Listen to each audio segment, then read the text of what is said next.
Նաճը զգում եք դուք, կարտոֆիլը, ձեթը, ձուկը թանկացել են։ Այո, թանկացել են։ Ինչն է թանկացել։ Ամեն ինչ թանկացել է, բամը չկա Հայաստանի մեջ, որ չէ թանկացած։ Բայց դուք Հայաստանում եք ապրում։ Այո։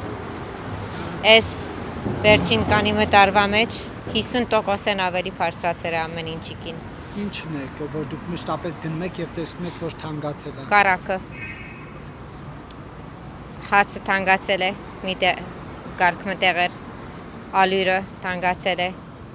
Մարդ չի մտածել, որ 50 դրամ որ ավելցնես 100 դրամի վրա 50% կլինի ավելացածը։ Եվ ոչ թե մենակ 50 դրամ է։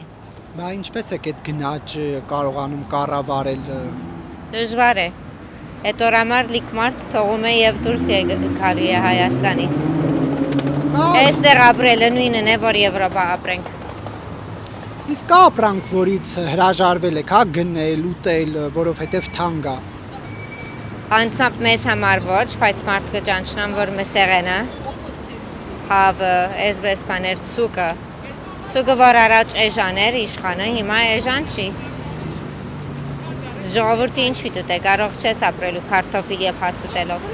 Բայց չեք լսում կառավարության նիստին անդադար ասում են աշխատատեղեր է բացվել, այսքան մարդ աշխատանքի է անցել։ Բայց ասում եմ, որ չափ մարդ երկիրը թողում է։